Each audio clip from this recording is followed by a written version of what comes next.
नमस्कार, बहुत स्वागत है आपका। आप देख रहे हैं आपकी आवाज और आपके साथ मैं हूं आसिफ शेख। आपकी आवाज में आज बात कोरोना के बढ़ते कहर और कोरोना फैलने की वजहों की। दुनिया भर में कोरोना पैर पसार रहा है। देश में भी मामले लगातार बढ़ रहे हैं। छत्तीसगढ़ में भी कोरोना के मामले लगातार बढ़ रहे हैं। सवाल यह है कि बढ़ते संक्रमण की वजह क्या है? क्या कोरोना के बढ़ते मामलों के लिए लोग ही जिम्मेदार नहीं हैं? क्या इसके लिए आप और हम जिम्मेदार नहीं हैं? क्या हम ही वो लोग हैं नहीं हैं जो लापरवाही कर खुद अपनी और दूसरों की जान खतरे में डाल रहे हैं? ऐसे ही कई सवाल हैं जिनके जवाब जानने की कोशिश करेंगे। एक खास पैनल भी हमारे साथ जुड़ेगा, लेकिन आइए सबसे पहले एक रिपोर्ट देखते हैं।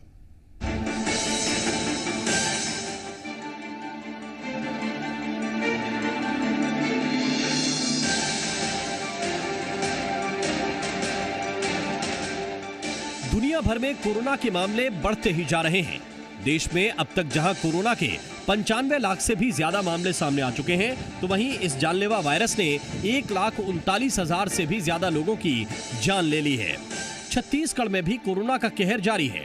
प्रदेश में अब तक कोरोना के 2,42,000 मामले सामने आ चुके हैं, तो 2,900 से ज्यादा लोग अब तक कोरोना की वजह से दम तोड़ चुके हैं। अब सवाल यह है कि कोरोना के मामले क्यों बढ़ते जा रहे हैं? क्या इसके पीछे लोगों की लापरवाही जिम्मेदार नहीं है? क्या लगातार फैलते कोरोना के लिए हम और आप वजह नहीं है? इसलिए जी मध्य प्रदेश छत्तीसगढ़ ने चलाई है एक मुहिम जिसका नाम है रोको टोको। भाई साहब, मास्क कहाँ है आपका? 2 मिनट रुकिए। मास्क है, रुकिए रुकिए। वो साफ ही लगा थे। मास्क कहाँ है? मास्क से साफ ही लगाए थे सर। तो आज स्वास्थ्य मंत्री खुद पहुँचे ताकि आप लोग जागरूक हो। जी जी सर। सर, ये इन्होंने मास्क पहना नहीं था। वो साफ ही लगा थे सर।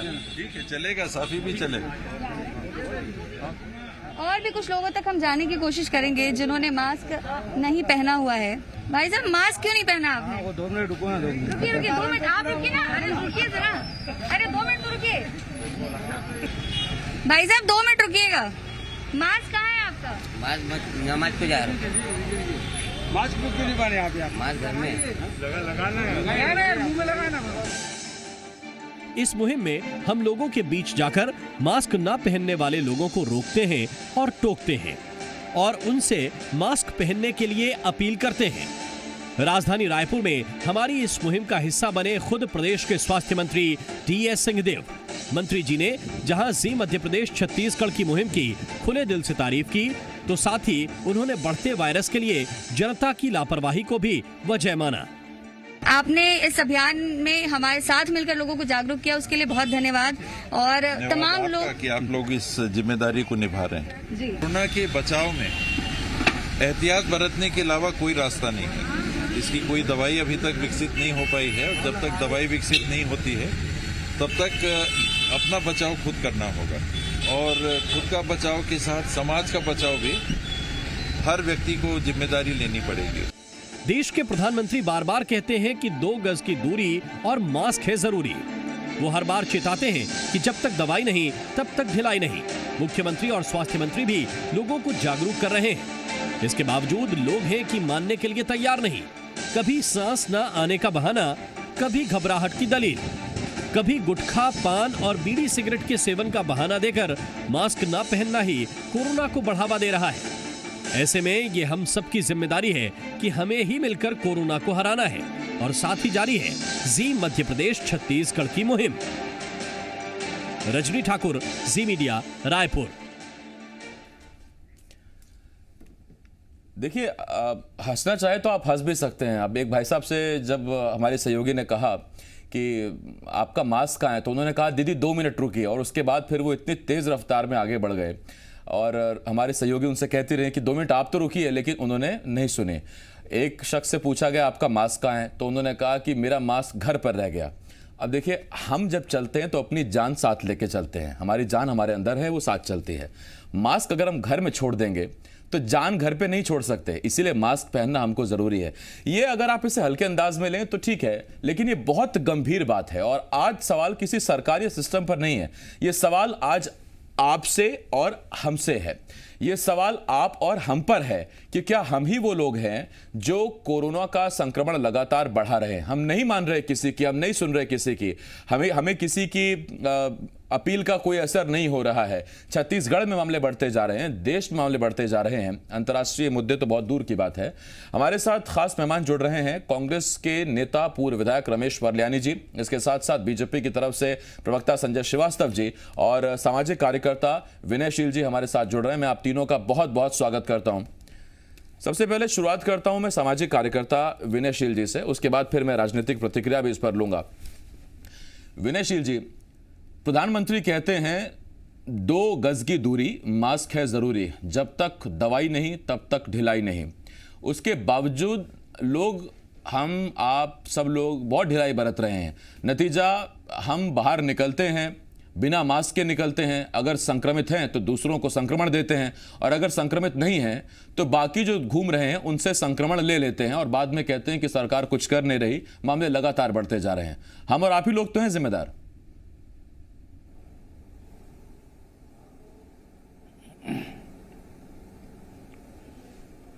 आपको जवाब देना है। हाँ विनय जी बोलिए। जी आपको नमस्कार जी। मैंने पिछले 7-8 महीने में काम करते हुए जितना देखा है उससे 2 बातें समझ में आई हैं कि समाज का वो तबका जो समाज में वंचित या गरीब या पिछड़ा तबका है, उसमें अफवाहें बड़ा रोल प्ले कर रही हैं। मतलब जब मैं सब्जी मंडियों में और जो झुग्गी बस्तियों में और रायपुर के अलग इलाकों में जाके पूछा करता था कि आखिर अच्छा बता दीजिए क्यों आप लोग मास्क नहीं लगाते हैं, क्यों आप लोगों को डर नहीं लगता है, तो उन्होंने 4-5 बड़े कारण बताए। एक उन्होंने बताया कि देखिए कोरोना जो बीमारी है वो गरीबों को हो ही नहीं रही है, ये तो अमीरों की बीमारी है, और हमारे यहाँ से जिनको हुआ था वो भी कुछ दिन के लिए अस्पताल गए, वहां पैरासीटामोल खाए, उसके बाद आ गया। अच्छा, एक अफवाह जो बहुत घर कर गई है वो ये है कि जबरन कोरोना निकाला जा रहा है और 1.5 लाख रुपए उससे डॉक्टरों को मिलते हैं, इसलिए तो हम लोगों को ये सब डर दिखाया जाता है। एक जो और अफवाह सुनने को मिली वो ये कि अगर आप कोरोना के नाम पे भर्ती होंगे तो आपकी किडनी निकाल ली जा रही है। तो इस तरीके के जो 4-5-6 अफवाहें आप अगर आप समाज में नीचे जाके घूमेंगे और गरीब तबके स्लम मोहल्ले बस्तियों में घूमेंगे, वो तबका जो शहर में आके दिन भर काम करता है और फिर लौट जाता है, तो उनके बीच में कोरोना के डर या कोरोना की समझ न बनने देने का कारण अफवाहें हैं। वो अफवाहें बहुत तेजी से फैली हैं और अलग अलग किस्म की फैली हैं, जिससे जो मोटी बात हुई वो ये कि एक तो वो अस्पताल जाने से बच रहे हैं, दूसरा वो जांच कराने से बच रहे हैं, और तीसरा उनको लगता है कि वाकई ऐसा कुछ नहीं है। तो एक फिनोमिना ये दिखता है कि अफवाह उसका बड़ा कारण है। दूसरा कारण जो दूसरी तरफ आप देखेंगे कि जैसे अभी रायपुर शहर में चारों तरफ आपको बड़ी शादियां हो रही हैं देखेंगे, और बहुत बड़ी बड़ी शादियां हैं, पढ़े लिखे और अवेयर लोग उन शादियों में हैं। आप देखेंगे कि उन शादियों में लोग मास्क नहीं लगा रहे हैं। तो इस तबके में जो मास्क नहीं लगाने की जो कारण है वो मेरे हिसाब से लापरवाही या एक किस्म का ओवर कॉन्फिडेंस है कि ठीक है हम लोग उसको मैनेज कर लेंगे, या अब हमको पता है कि दवाई की लिस्ट क्या है।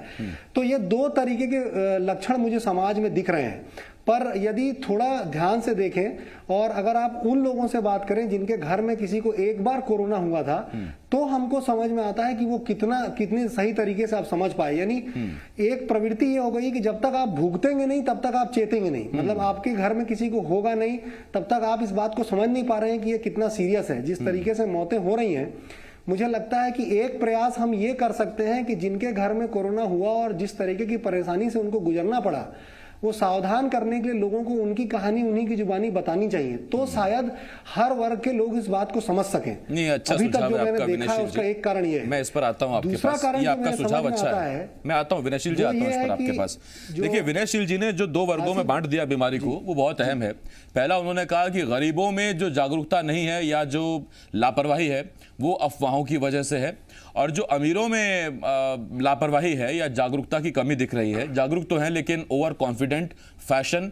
अब अगर कपड़े अच्छे पहने और फोटो में शक्ल ही दिखाई नहीं दी तो फिर क्या फोटो हुई। अगर इस तरह की सोच है तो फिर ऐसी सोच भी बड़ी घातक है समाज के लिए। और वर्ल्यानी जी और विनयशील जी देखिए दोनों मास्क पहनकर बैठे हुए हैं, और चूंकि संजय जी अपने घर में हैं इसलिए उनको मास्क की जरूरत नहीं है। लेकिन वर्ल्यानी जी और संजय जी, अगर आपके बीच में, माफ कीजिए, वर्ल्यानी जी और विनयशील जी, अगर आपके बीच में पर्याप्त दूरी है तो आप मास्क उतार सकते हैं। सर मैं आपको बेहतर देख पाऊंगा, सुन भी पाऊंगा। संजय जी आपके पास आ रहा हूं पहले, उसके बाद वर्ल्यानी जी आपके पास आता हूं। संजय जी सवाल मेरा सीधा सा है। जी। जागरूकता भरसक फैलाने की कोशिश की गई है, लोगों तक अपनी बात रखने की भरपूर कोशिश की गई है कि लोगों तक प्रधानमंत्री ने अपील की। हमने देखा कि कैसे वो लगातार देश को संबोधित करते रहे, 8-9 बार उन्होंने देश को संबोधित किया इन चीजों को लेकर। उसके बावजूद अगर लोग जागरूक नहीं हो रहे हैं तो फिर जागरूकता उन तक पहुंच नहीं पा रही है, संदेश पहुंच नहीं पा रहा है। दरअसल हम ही वो लोग हैं जो ग्रहण नहीं करना चाहते इन चीजों को। देखिए आसिफ जी, सबसे पहले तो इस कोरोना संक्रमण से बचाव के लिए और कोरोना संक्रमण से बचने के लिए जो जी परिवार ने जो रोको टोको अभियान चलाया है और देश के सभी लोगों को, प्रदेश के सभी लोगों को जागृत करने का जो प्रयास कर रहे हैं, उसके लिए जी परिवार को मैं बहुत बहुत धन्यवाद देता हूं, बधाई देता हूं, शुभकामनाएं देता हूं। धन्यवाद संजय जी। जी, सभी की भूमिका जन जागरण और सभी की जान बचे, इसके लिए सबके प्रयासों की आवश्यकता, और उसी में आज जी मीडिया ने भी जो अपना दायित्व निभाया उसके लिए भी उनको धन्यवाद देता हूं। देखिए, आज लगभग 9-10 महीने हो गए। मैं थोड़ा 1-2 मिनट का समय लूंगा। देखिए, जब प्रारंभ हुआ था, शायद मैं भी यहां पर बैठकर और आप भी सब, हम सब इसकी गंभीरता को शायद नहीं समझे थे। लग रहा था कि कोई बीमारी आएगी, कुछ होगा, कुछ लोगों को तकलीफ हो सकती है और शायद ना हो। और विशेषकर छत्तीसगढ़ में तो यही वातावरण था। मैं पॉलिटिकल बिल्कुल नहीं जा रहा हूं कि बताया गया कि नहीं किया, लेकिन यह वातावरण था कि छत्तीसगढ़ में नहीं होगा। तो इस तरह की चीजें सामने आई तो लोगों को और ज्यादा ये विश्वास नहीं हो पाया कि वास्तव में कोरोना से हमको बहुत बड़ा नुकसान हो सकता है क्या। अब इसके कारण बहुत सारे हैं। कारणों पर तो विनयशील जी ने रख दिया, विषय को रखा है, इसलिए मैं उसको रिपीट नहीं करना चाहता कि वास्तव में क्या क्या चीजें हुई। ये वास्तव में जो उन्होंने कई चीजों को बताया वो वास्तविकता है। इसके बारे में तमाम प्रकार के भ्रम फैले, तमाम प्रकार की चीजें आई, खर्चा पानी से लेकर यहां तक कि एक और जो उन्होंने छोड़ा कि अस्पतालों में बहुत ज्यादा पैसे लग रहे हैं। सबसे बड़ी जो चीज मुझे समझ में आई शुरुआती दौर पे कि इस बीमारी को, जो कोरोना संक्रमण, जो समाचार पत्रों से या जो भी चीजें आई, इसको एक महामारी के रूप में और एक गंदी बीमारी, जिसको शुद्ध हिंदी में कहें तो गंदी बीमारी के रूप में जाना जाने लगा। और हिंदुस्तान, देखिए, इस बात को मानना पड़ेगा कि जो भारतीय मानसिकता है, भारतीय प्रवृत्ति रहती है कि हम बहुत सारी चीजों को, घर के अंदर की चीजों को छुपाते हैं।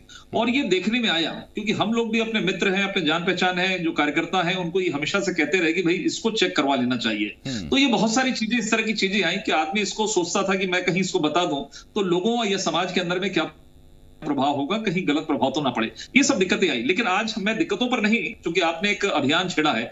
वास्तव में आज जब वैक्सीनेशन की पुष्टि नहीं हुई है, आज जरूर मैंने पेपर में पढ़ा कि जनवरी में वैक्सीन आ जाएगा, लगभग 70-80 हजार लोगों को हमने टेस्टिंग जो करा है उनको कोई दूसरे इफेक्ट नहीं आए हैं। ये एक शुभ संकेत भारत देश के लिए भी है कि बहुत जल्दी वैक्सीनेशन आ जाएगा। लेकिन आज जब हम चर्चा कर रहे हैं तो वैक्सीनेशन नहीं है।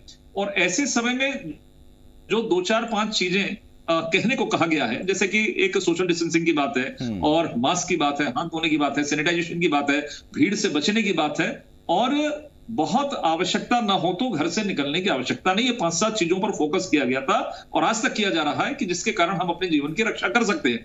देखिए, सबसे बड़ी बात यह है कि मैं यदि गलत कर रहा हूं, मैं उन सब नियमों का पालन नहीं कर रहा हूं, तो मैं अपने लिए खतरा तो पैदा कर रहा हूं, अपने जान के लिए तो पैदा कर, लेकिन साथ ही साथ दोस्तों, परिवार और समाज के लिए भी मैं खतरा पैदा कर रहा हूं। ठीक बात कही आपने संजय जी, मैं लौटता हूं इस पर आपके पास। समाज के लोगों के लिए भी मैं तकलीफ पैदा कर रहा हूं, ये सबसे बड़ी चीज है। आपके पास वल्यानी साहब, आपके पास आ रहा हूं और मेरा आपसे एक सवाल। देखिए, पीएम अपील कर रहे हैं, आप भी अपील कर रहे हैं, मुख्यमंत्री, गृह मंत्री ने भी अपील की है और आज तो गृह मंत्री रोको टोको अभियान के उसमें हिस्सा भी बने, उन्होंने भी लोगों को जागरूक किया। सीधा सवाल आपसे मेरा यही है सर, आपको भी लगता है कि लोग नहीं मान रहे हैं? आप उन्हें कुछ भी कहिए, उसकी अलग अलग वजह विनयशील जी ने बताई। ग्रामीण क्षेत्रों में कुछ और अफवाहें हैं, शहरी क्षेत्रों में लोग और कॉन्फिडेंट हैं, और जब किस परिवार में किसी एक को कोरोना होता है फिर धीरे धीरे सब पॉजिटिव निकलते हैं और फिर सालों की सेविंग खत्म हो जाती है, तब समझ में आता है कि बड़ी देर हो गई साहब।